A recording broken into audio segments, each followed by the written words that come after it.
Hey guys, it's Chris at Highline Guitars. You're watching another one of my YouTube guitar building videos. If you're new to my channel, welcome. I hope that by the end of this video, I'll have earned the honor and privilege of your subscription.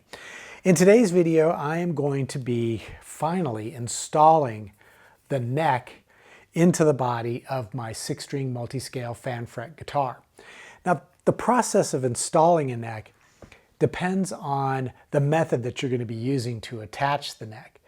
And there's basically two methods. One is to bolt it in or screw it in, and the other is to glue it in or set it in. I call it gluing in the neck because that's what you're actually doing. Some folks like to use the term set in. That's fine, but you're not setting the neck in, you're actually gluing it in and clamping it. I think people like to use the term set in because they think it makes the process sound much more sophisticated than it really is. We're just gluing a neck in. But there is actually, the way I look at it, two steps to the process.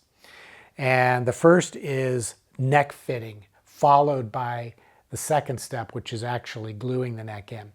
The process of neck fitting ensures that the neck is going to be installed either level or at the correct angle, if that's what you're shooting for, and that the neck, the center line of the neck, is lined up with the center line of the body so that the neck lines up with the pickups as well as the bridge. So the first thing I've got to do is to fit the neck. And even though I carved the neck pocket as well as the neck heel with a CNC machine, which means it's very accurate, the act of sanding and finishing can change things ever so slightly. Plus, we have to remember, these are different species of wood, and wood can swell and change, affecting the way that the neck will fit into the pocket. So I need to address that, make sure that the neck fits properly, and I'll check to make sure that it's straight with respect to the body. So we're going to jump in and do that right now.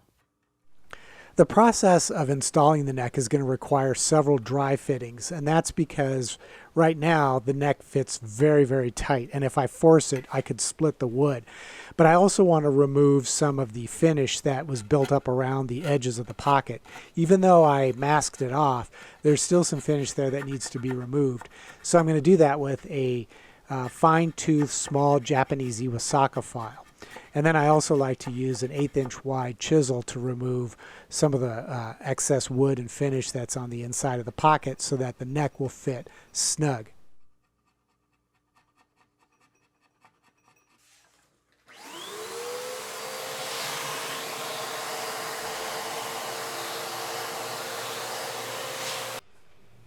So at this point, the neck fits very snug into the pocket, but there's tung oil finish that is around the heel. That's left over from when I initially finished the neck. So I need to remove that because it's going to interfere with how well the glue will absorb into the wood when I glue the neck in later on. So what I have to do is sand the heel, and I'll do that using I'll start out with like 220 grit sandpaper, and I can remove most of the finish with that. And then that's going to leave a portion of the heel exposed to raw wood. But then later on I can fix that by reapplying some of the tung oil. But then I'll check that fit once again to make sure that everything fits nice and snug and that we're ready to glue in.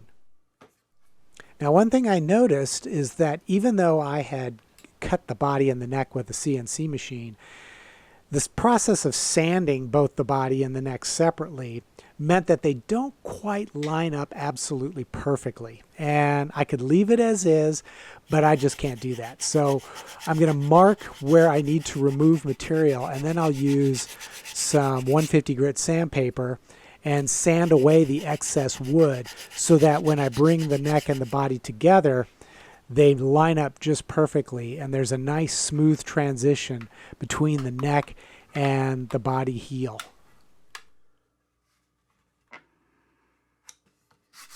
And of course I've got to sand the tung oil off the bottom of the heel so that it won't interfere with the gluing process.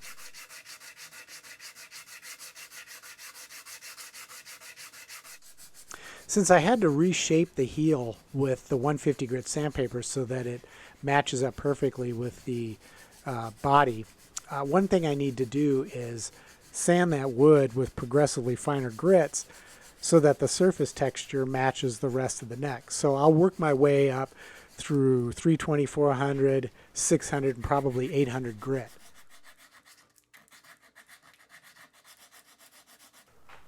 Before I actually glue the neck, what I want to do is I want to measure and mark the exact center line of the neck at both the nut and then back at the heel. And I'll do that by adding some masking tape, and then I'll mark that center with just a tick mark at each end. And the reason for that is because when I install the neck into the body, before the glue has a chance to set up, there is a slight amount of side-to-side play in the neck. So what I want to do is I want to check to make sure that the neck center line is going to line up with the center line of the body. Because if it doesn't, when I install the bridges later on and the holes to mount those have already been drilled, if the neck doesn't line up perfectly, we're going to have problems with string alignment along the length of the neck. So I drag a length of thread from the nut all the way to the heel and check it with the center line of the body. And if necessary, I can shift the nut side to side in order to get it just right.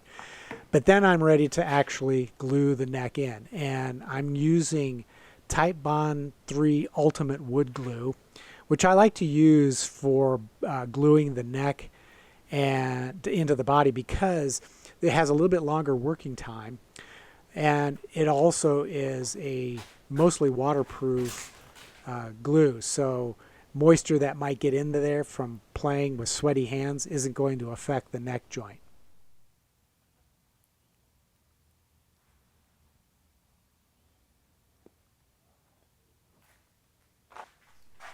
And then after spreading the glue all over the inside of the pocket, I can then slide the neck down in and clamp it down. And I'm just using a pair of ratchet clamps, and I'll actually place one towards the back of the neck at the end of the heel, and then I'll place another one towards the front so that I get even pressure. And you don't need to use a lot of clamps here, and you don't need to use a huge amount of clamping pressure, because the last thing you want to do is squeeze all of the glue that you're using out of the edges and thereby starving the joint of glue. So just a moderate amount of clamping pressure is all that's needed. And then I'll let this sit for probably 3 to 4 hours to let that glue set up. And here I'm taking a clean cloth, or paper towel actually, and wiping off all that excess glue that has squeezed out from the sides, because I don't want it to dry on the clear coat finish of the guitar body.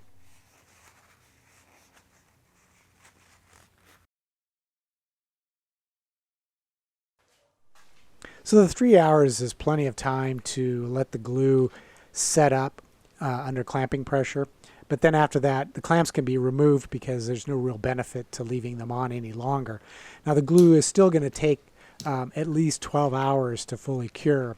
But one thing I noticed as I was examining the joint was that when I clamped the neck in, I cracked the wood right where the neck meets the body. So to fix that, I'm going to drizzle some thin CA glue onto an old plastic CD case, and then I'm going to use a small plastic CA glue applicator. I get these from StewMac, and I'll put a link in the description below, but they allow you to very precisely deposit CA glue only where you need it and nowhere else. And the only place I need the CA glue is inside that crack.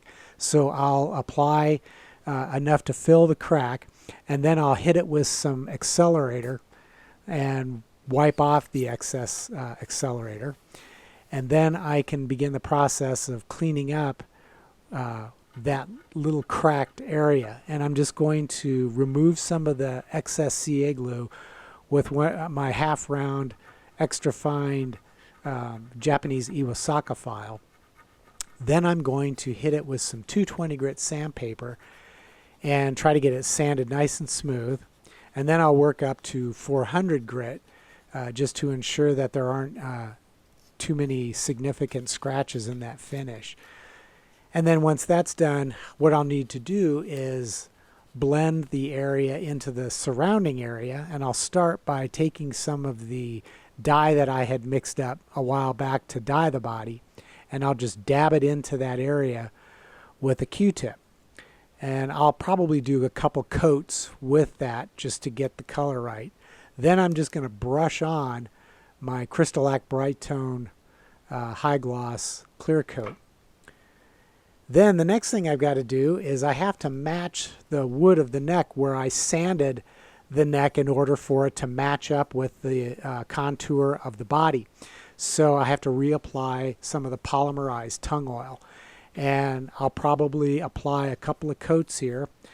Each one will be applied liberally and allowed to soak in and dry for probably overnight, so at least 6 hours. Then I'll apply a second and maybe even a third coat until it matches the rest of the neck. All right, guys, well, I have the neck installed, and some of that fine detail work that was necessary to get everything to blend together and look as clean as possible. So I'm going to let it sit for a few days and let the finish, that tung oil cure, as well as the touch-up clear coat that I applied. And I'm going to have to do a little bit of probably some light sanding and some buffing in that area, just so that everything looks natural and the way it's supposed to. And then from there, I will begin the process of final assembly. And following that, I'll do the final setup. So I hope you've enjoyed this video. I hope you found some useful information that might help you in your projects going forward. If so, give the video a thumbs up. I would really appreciate that. It's really helps the channel. And if you want to take your support to the next level, you can visit eGuitarPlans.com or my Highline Guitars merch store. There's links in the description below. And you can purchase plans for building guitars, as well as the tools that we use to make guitars, and cool t-shirts, a coffee mug, that kind of stuff. And just know that whatever you purchase is going to help support this channel, because right now I'm not offering memberships. I don't have a Patreon page. I don't do anything like that. I'd rather make it possible for you to purchase something so that you're supporting the channel but getting something in return that is useful in the whole world of guitar building. So, and if you want to keep it simple, you can just click the thanks button down below and leave a small tip in the amount that you think is fair. And if you have any comments or questions, be sure to post them down below, and I'll do my best to answer them. And until the next episode, take care, stay safe, and I hope you'll be back for more guitar building videos.